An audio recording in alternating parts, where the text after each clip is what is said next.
3 décadas atrás, esa corrupción que hoy pues de pronto nos escandaliza tanto y debe ser así, en nuestra historia desafortunadamente era entendida como algo normal, sobre todo la corrupción política. Pero desafortunadamente en sus tipologías esto ha cambiado y ahí es cuando hoy por hoy se presenta esa relación íntima entre lavado de activos y corrupción, o viceversa, corrupción y luego lavado de activos.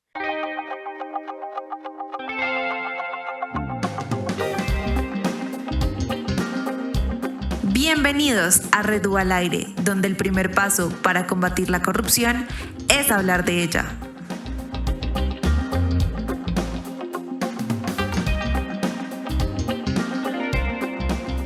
Hoy tenemos como invitado a Juan Pablo Muñoz. Él es abogado de la Universidad Católica y tiene especialidades tanto en la Universidad del Rosario como la Universidad de La Rioja. Tiene más de 17 años de experiencia trabajando en la Fiscalía. Actualmente es docente, ha sido coordinador académico y bueno, hoy vamos a charlar un poco de cómo podemos relacionar el lado de activos con la corrupción, qué es y bueno, muchos otros aspectos. Juan Pablo, bienvenido y muchas gracias por aceptar nuestra invitación. Juan Francisco, muchas gracias y bueno, es un gusto compartir en este espacio un tema tan interesante como lo es la relación del lavado de activos junto con la corrupción. Muchas gracias. Vale, vale, Juan Pablo. Bueno, para comenzar un poco esta conversación, una pregunta, digamos, básica, y es ¿qué es el lavado de activos? ¿Cómo se define? Bueno, tenemos diversas definiciones, pero voy a tratar de emplear una muy sencilla que me llama la atención. La encontramos en la página web de la UIAF. La UIAF es la Unidad de Información y Análisis Financiero. Es como si fuera nuestra unidad de inteligencia financiera y define el lavado de activos como, primero, un delito. Hay que entenderlo como un delito. Y es el delito que consiste en darle apariencia de legalidad a los dineros o los bienes de origen ilegal. Es una definición muy sencilla. ¿Sí? Repito, es el delito que consiste en darle apariencia de legalidad a los dineros y a los bienes que tienen un origen ilegal. Eh, También se le conoce como ese proceso a través del cual las organizaciones criminales buscan darle esa apariencia de legalidad a todos esos recursos generados de sus actividades ilícitas. En términos prácticos, nos refiere la Unidad de Información y Análisis Financiero, que es un proceso de hacer dinero, que hacer que ese dinero sucio parezca limpio. ¿Sí? Por eso se dice es un Sí. proceso de apariencia. Eh, pues es un proceso mediante el cual acuden, repito, las organizaciones criminales, los delincuentes, para hacer uso de esos recursos y en algunos casos obtener ganancias sobre los mismos. Okay, y Hola Juan digamos, Pablo. Bueno, Pachi, sigue, si quieres continúo. Laura, buenas noches. Hola, buenas noches Juan Pablo, qué bueno que nos estés acompañando en el día de hoy. Y yo pues también quería hacerte una pregunta y es, en términos generales, atado a, digamos, toda esta actividad criminal que implica, bueno, cometer un delito y luego, basado en ese delito, bueno, obtener unos recursos. Quisiéramos saber específicamente y en términos generales cómo el lavado de activos se relaciona con la corrupción. ¿Nos podrías dar un ejemplo, saber así como muy simple y, no sé, un ejemplo cotidiano, cómo se relacionan estas dos actividades delictivas? Claro que sí, mira, Laura y Juan Francisco, para explicar esa relación es importante entender históricamente cómo se ha relacionado el lavado de activos eh, con el narcotráfico. Y digo históricamente porque así se le conoció desde sus inicios. Podemos hablar finales de la década de los 80 y década de los 90. Siempre que se hablaba de lavado de activos, la relacionábamos directamente y en el imaginario colectivo con el narcotráfico. Pero ha cambiado. la verdad es que ha cambiado, así como existen diversas tipologías de lavado de activos. Se conoce que este delito tiene unos delitos subyacentes o delitos fuente. Bueno, tiene diversas definiciones. ¿Qué quiere decir delito fuente? Que para que tengamos un lavado de activos, que es un delito, es porque antecede otro delito. Repito, históricamente se le conoció, esa relación se conoció con el narcotráfico, pero no es el único. Tenemos también que, aparte del narcotráfico, tenemos, por ejemplo, la trata de personas, delitos asociados con el contrabando, con la falsificación de moneda, delitos principalmente relacionados, por ejemplo, con la administración pública, eso para mencionar algunos, porque son varios delitos subyacentes. Y es ahí cuando hablamos entonces de corrupción, ¿verdad? Y hay que entonces devolvernos, para entender esa relación, tenemos que devolvernos también en la historia un poco. Saben ustedes, y lo dicen los sociólogos también, que eh, 3 décadas atrás, esa corrupción que hoy pues de pronto nos escandaliza tanto y debe ser así, en nuestra historia desafortunadamente era entendida como algo normal, sobre todo la corrupción política. Pero desafortunadamente en sus tipologías esto ha cambiado y ahí es cuando hoy por hoy se presenta esa relación íntima entre lavado de activos y corrupción, o viceversa, corrupción y luego lavado de activos. Y tienen, la verdad, una relación muy íntima, lo ha dicho incluso la Oficina de las Naciones Unidas contra la Droga y el Delito, que tienen una relación tan íntima que la corrupción, sobre todo la corrupción a gran escala, necesita sí o sí del lavado de activos. Y pareciera obvio, y es que la corrupción a gran escala, como la que hemos tenido nosotros desafortunadamente en los últimos años, menciono por ejemplo, y no solamente nosotros, menciono por ejemplo Carrusel de la Contratación, el caso de Brecht, el caso Salucop, solo por mencionar algunos escándalos de corrupción, pues estos acontecimientos necesitan sí o sí de lavado de activos. Ahí es donde empieza entonces la dinámica del lavado de activos, para dar apariencia de legalidad de todos esos bienes, dineros obtenidos de estos hechos corruptos, para que esos bienes sean lavados y posteriormente tengan una apariencia de legalidad. Claro, como que una cosa lleva a la otra en el sentido de que si el que hizo o adquirió ciertos recursos o cierta riqueza de manera mala vida, pues busca enseguida cómo encubrirlo y ahí es donde, claro, se hermanan un poco las dos, como los dos Claro, fenómenos, ¿no? sí, Juan Francisco, la verdad es que la corrupción ha tenido o tiene diversas clasificaciones, pero si nos referimos a la corrupción, esa corrupción a gran escala, Sí, eh, necesitamos entender que para que ésta se alimente, para que ésta siga operando, necesita del lavado de activos. Es entender los dos fenómenos, ¿sí? Corrupción a gran a escala gran junto escala. con el lavado de activos. Ok. Y yo tengo, bueno, ahora que hablamos justamente de gran escala, eh, uno puede que no perciba de qué manera, incluso uno puede ser hasta partícipe, ¿no? Ah, Del lavado de activos. Y a mí siempre se me ocurre un ejemplo, y es que uno no necesariamente tiene que ni siquiera consumir, poniendo un ejemplo ya quizás extremo, consumir algún tipo de droga de las que se trafica ilegalmente, pero uno haciendo una compra en un lugar X que me salió más barato, yo no sé si eso viene de contrabando y eso es el mecanismo que alguien está usando para, pues, para lavar su dinero, por poner un ejemplo. Entonces, no sé de qué manera una persona del común participa de esto casi que sin darse cuenta, o de pronto dándose cuenta, pero que aún así lo hace. ¿Cómo uno puede participar en esa dinámica del lavado de activos? Juan Francisco, esa es una pregunta muy importante y, podemos explicarlo de dos maneras. Podríamos decir que la indiferencia social eh, es un factor que de una u otra forma alimenta esa corrupción, esa indiferencia. Y lo segundo, y usted lo acaba de mencionar, es la dificultad que hoy en día tienen los entes de control al investigar estas diferentes tipologías, sobre todo tipologías de la corrupción. Entonces usted lo decía, muchas veces las personas ignoran, por ejemplo, de dónde provienen todos esos recursos, esas inversiones, en fin, de una u otra forma se vuelven partícipes en ese círculo, ¿ok? En ese círculo.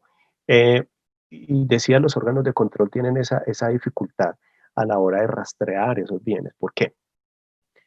Porque normalmente en ese círculo se encuentran, si hablamos de esa corrupción a gran escala, políticos, grandes empresarios, personas incluso que han participado en la vida pública y ostentan, por ejemplo, algún cargo importante, incluso un cargo muy importante fuera del territorio nacional.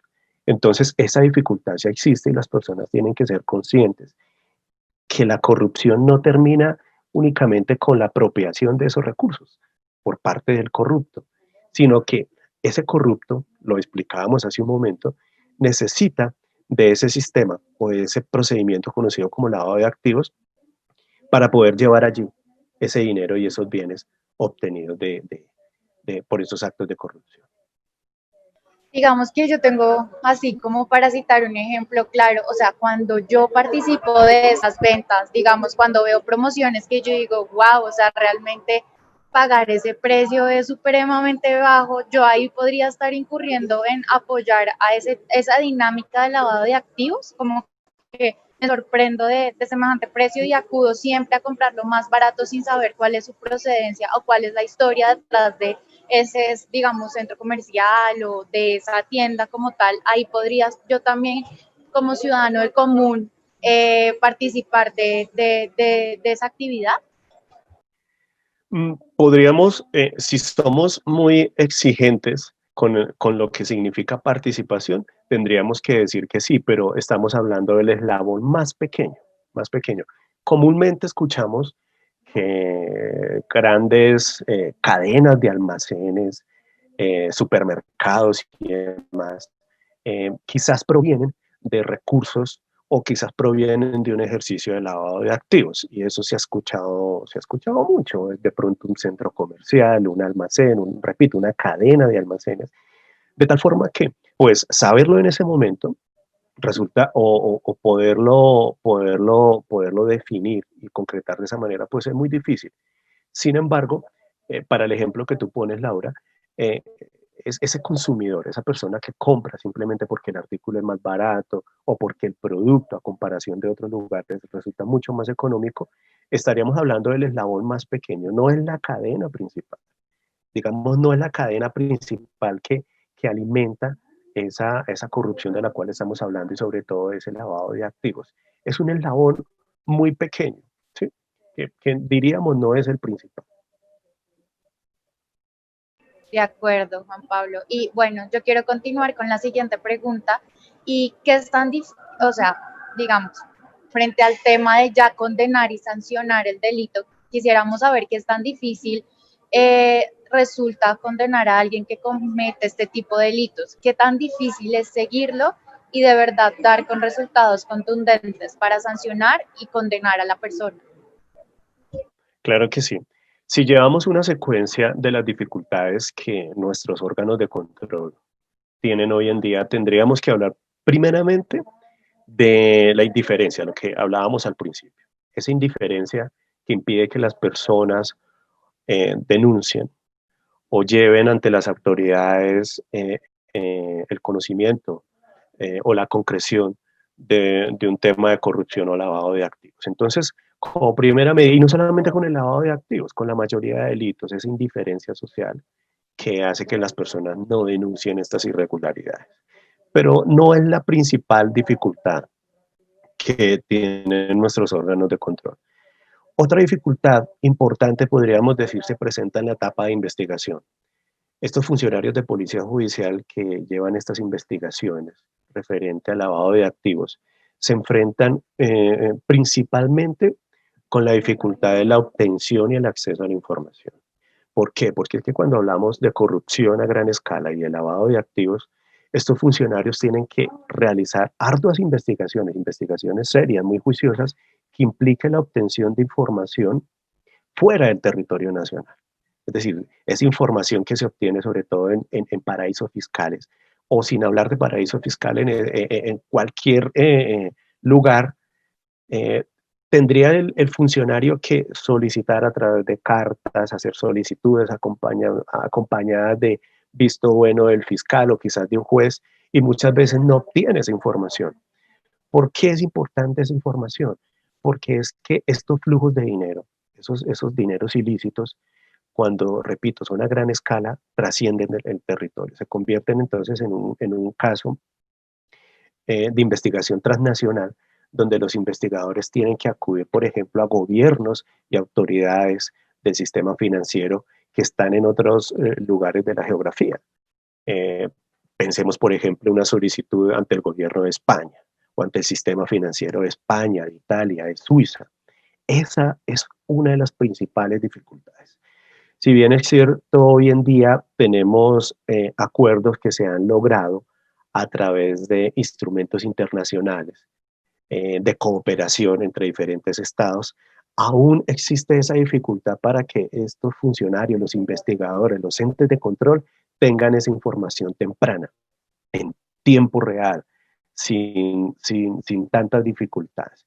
Entonces, esa es la segunda dificultad y yo creería que la verdad la más importante.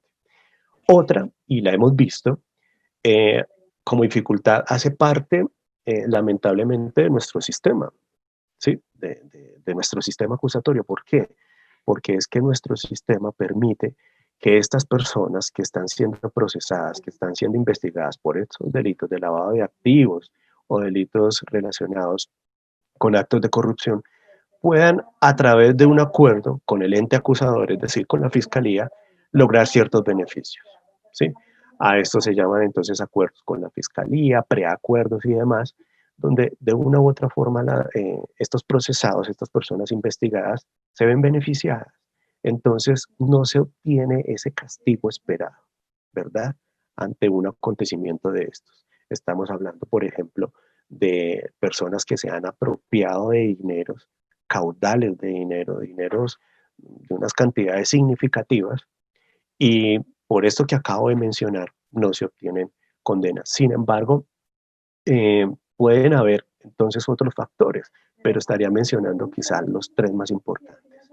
Algunos dicen entonces que se presenta impunidad en casos donde todo el mundo ha conocido, eh, por ejemplo, el carrusel de la contratación. Algunos artículos de prensa mencionaban el saqueo a Bogotá, y desafortunadamente estos acontecimientos, barreras, obstáculos que acabamos de mencionar, hacen imposible y hacen casi que más que imposible que las investigaciones trasciendan y lleguen a donde tengan que llegar.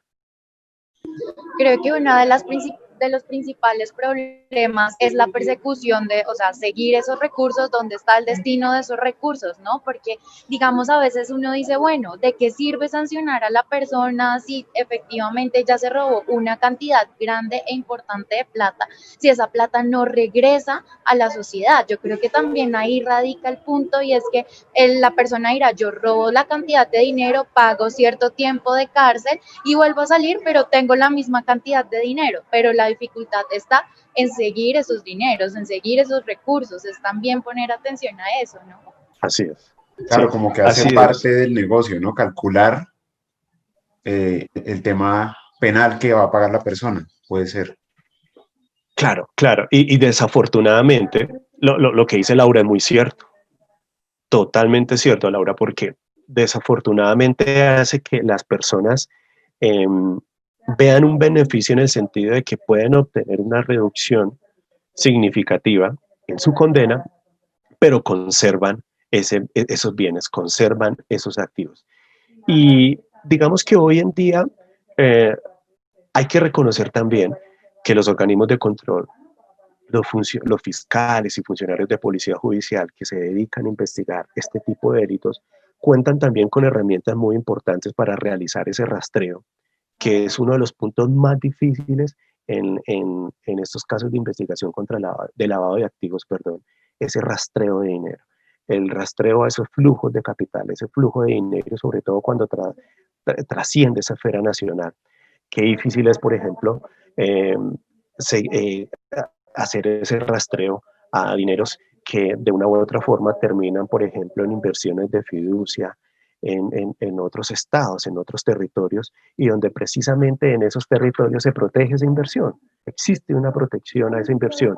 Y si hacen parte del sistema financiero, nos encontramos con algo que es la reserva bancaria, que si bien es cierto, casi que la mayoría de estados se han obligado a levantar esa reserva cuando existe de por medio una investigación penal o criminal referente al lavado de activos. Lo ideal es que ese estado, vamos a suponer Holanda, España, levante su reserva bancaria para que los gobiernos y los entes de control puedan perseguir, rastrear esos flujos de dinero. Aún así, sigue siendo difícil hacer ese rastreo, ¿verdad?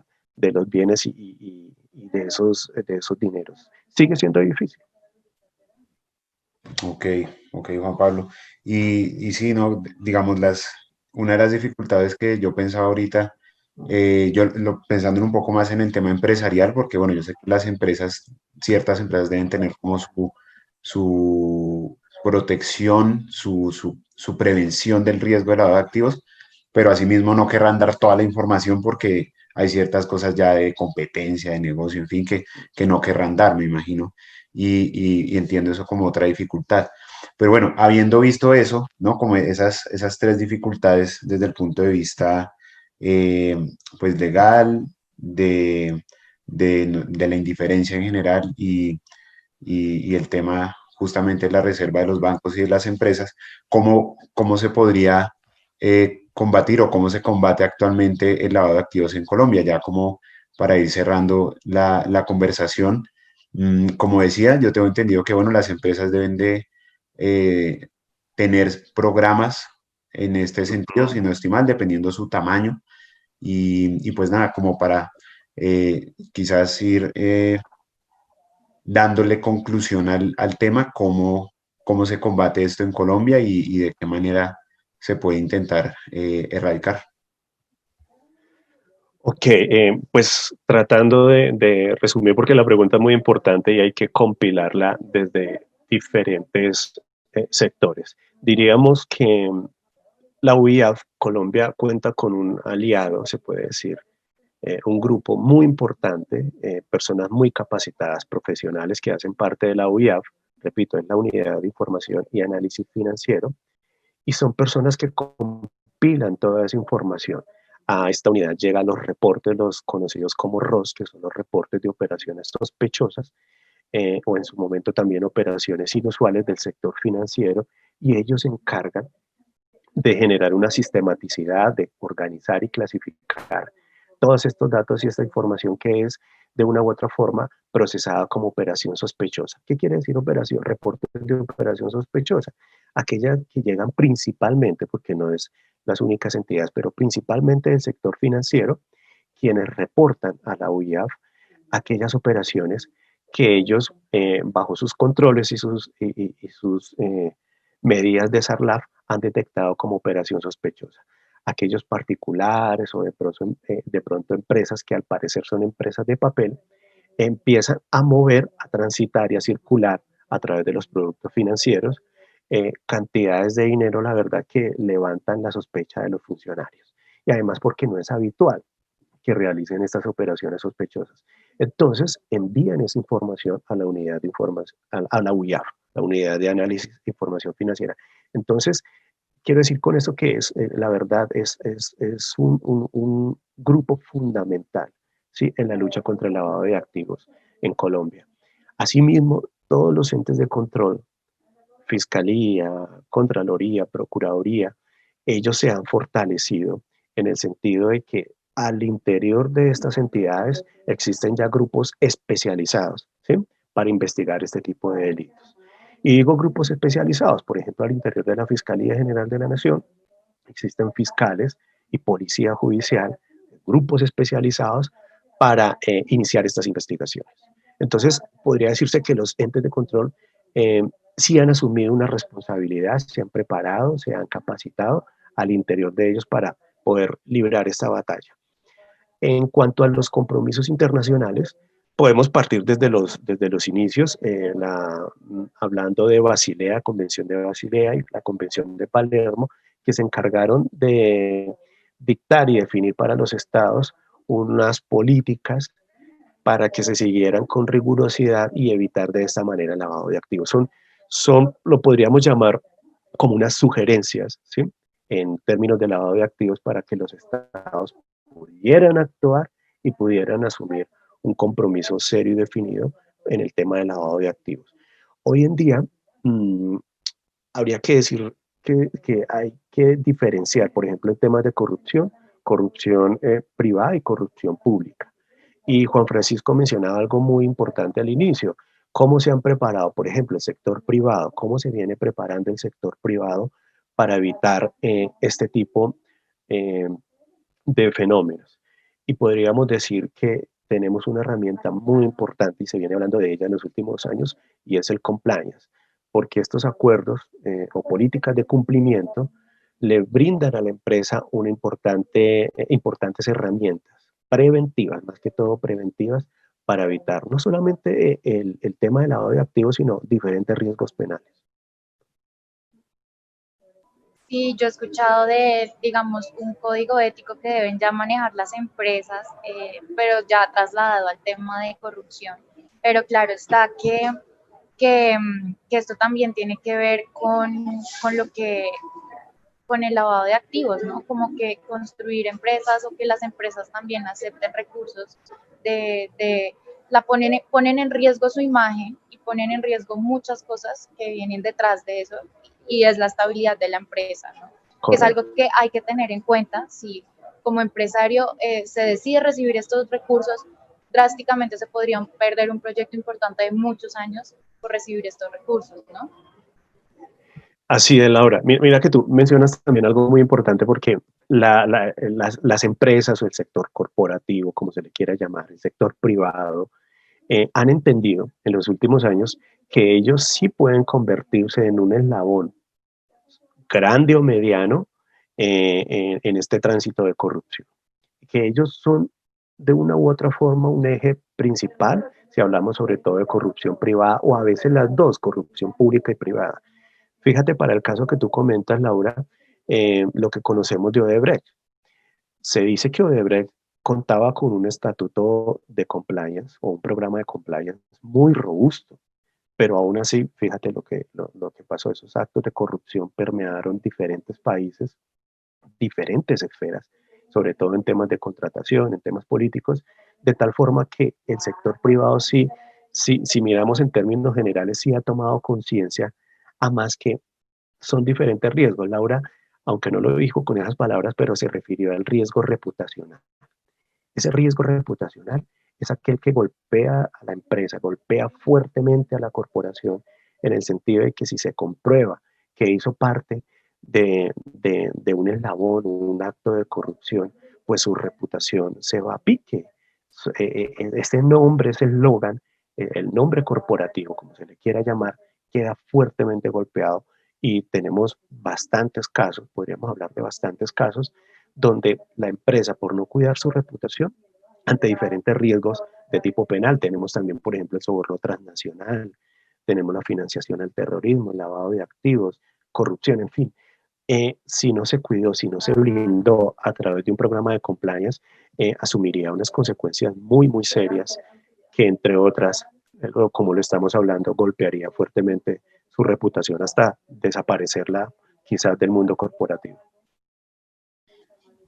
Listo, Juan Pablo. Bueno, ya por cuestiones de tiempo, aquí cerramos esta charla. Estuvo muy, Con muy mucho gusto. interesante. Gracias por haber aceptado la invitación. De verdad siento que nos aportaste bastante información. Lau, no sé si quieras decir algo más. Gracias Juan Pablo, disculpen. Gracias Juan Pablo por todo lo que hoy nos has enseñado. De verdad que hablar del tema del lavado de activos tiene muchas implicaciones. Digamos que puede afectarnos en nuestro diario vivir, en el desarrollo social, en el desarrollo político.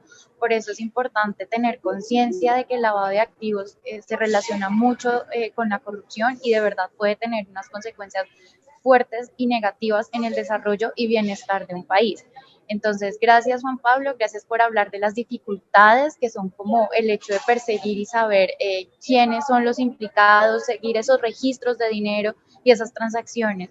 Y nada, Juan Pablo, gracias por todo, que tengan muy buena noche y un placer. No, muchísimas gracias a ustedes por la invitación. Tienen razón, hicimos de este espacio un espacio muy amable.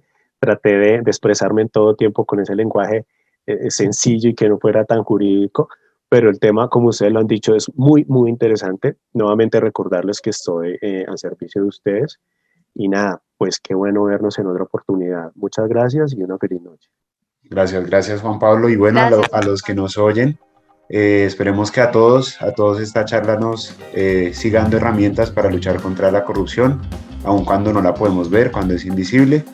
Y no siendo más, recuerden que para visibilizar un problema hay que hablar de él. No olviden seguirnos también en nuestras redes sociales. Nos pueden encontrar en Instagram como red_UA, en Twitter igualmente y en Facebook como @laredua. Pueden visitar nuestra página www.reduniversitariaanticorrupción.org para ver más contenido de nosotros.